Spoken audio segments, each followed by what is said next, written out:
Back in July, when a critical deal was being brokered by the United Nations to free up millions of tons of Ukrainian grain, India played an important role behind the scenes. India was able to convince Russia and bring it on board.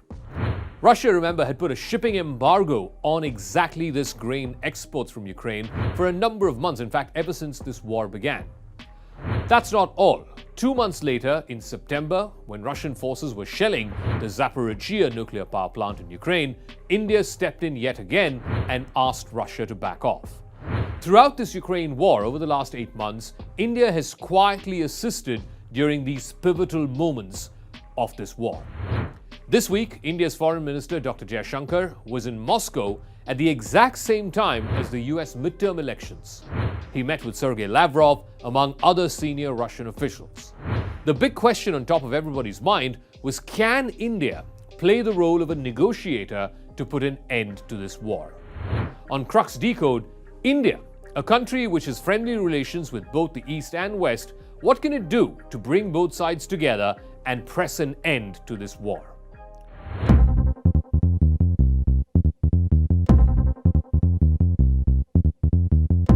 Now, Russia and Ukraine are far from negotiating with each other.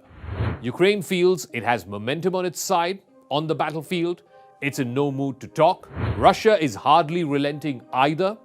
But the widespread belief is that the fighting has reached some sort of a stalemate, that neither side can be seen as decisively winning this war. Also, the energy crisis is likely to make life much more miserable, both in Ukraine as well as across Europe this winter. So, could there be a case made for a negotiated ceasefire? If that were to happen, that could open up the role for a neutral country like India. Earlier this year, French President Emmanuel Macron had floated the idea of hosting peace talks along with India's Prime Minister Narendra Modi. This was reported by the New York Times earlier this week. But the Franco-Indian effort never really materialized. It showed that India is increasingly being viewed as a potential peacemaker, a country that has access to both sides. India has long tried to balance its ties with Russia as well as with the West. Now, back during the 50s and 60s, India was a leader of the so-called non-aligned movement. These were countries that were neither seen with the United States or allied with the USSR.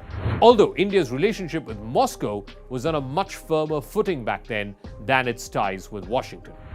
Even as India has grown over the last 3 to 4 decades ever since it liberalized its economy, it is still trying to squeeze itself through the maze of geopolitics. It has cultivated closer ties with the United States. It is now a major defense partner of Washington. But at the same time, Moscow remains a trusted partner, whether it's for energy supplies or, more importantly, for military supplies. India's Prime Minister Narendra Modi seems to enjoy a good rapport with Russian President Vladimir Putin. He shares certain strongman characteristics with the Russian leader. He can in fact speak to Russia directly, which may be why the French President Mr. Macron approached Modi about joint peace talks. But the Ukraine war is really testing India's ability to walk the diplomatic tightrope. It continues to buy Russian oil. In fact, in the month of October, Russia became the second largest supplier to India, upsetting both Ukraine and the United States. When this war began, India was buying less than 1% of its oil needs from Russia. That has shot up dramatically to over a fifth. Indian ministers justify this by saying, look, we have concerns about the price of oil. We are a $2,000 per capita economy.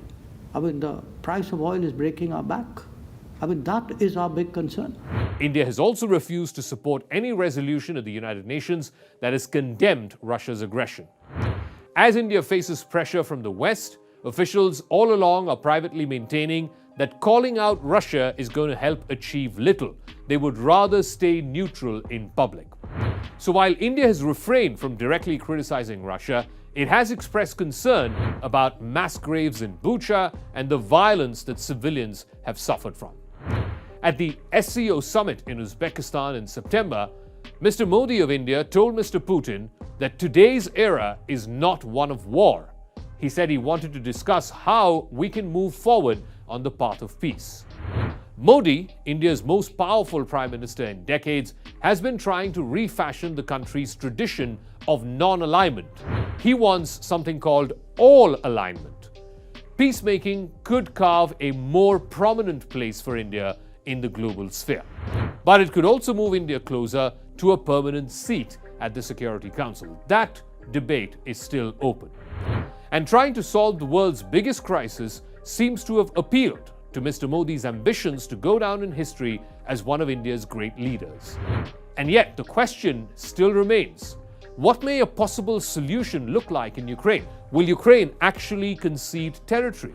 Will Putin settle for anything less than acquiring Donetsk and Luhansk? If not Kherson and Zaporizhzhia, these are regions that were recently annexed via referenda.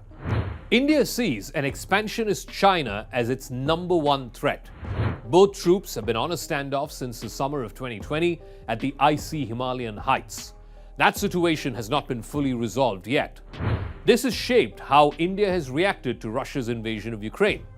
India does not want to openly antagonize Moscow. Russia and China have become leading critics of the West. In fact, Moscow and Beijing say they have a special relationship, a limitless friendship. And India is very wary of pushing Russia any closer to China. India could play a significant role if Russia reaches a point in this conflict where it is looking for friends or partners to bridge the gap with the West. Another possibility is that diplomats are trying some kind of a joint mediation effort led by India, which also includes Israel and the United Arab Emirates. Recently, India was part of something called the Second Quad or the West Asia Quad, along with the United States, Israel, and the UAE. Negotiations back in March, brokered by Turkey's leader Recep Tayyip Erdogan, failed between Russia and Ukraine. Ever since, the Ukrainians have only suffered more. More mass graves have been discovered, more remains of civilians who've been brutalized by Russian forces, that's been unearthed as well. More Russian missiles have slammed into cities, causing countless Ukrainians are dead, as well as plunging large parts of the country into darkness and cold. That is one reason why Ukrainian President Zelensky seems dead against any form of negotiation. But with a weakened Joe Biden after the US midterms, will this lead to a recalibration of this endless weapon supply to Ukraine? If that were to happen, then Ukraine may finally have no choice but to come to the negotiating table, even if it's kicking and screaming.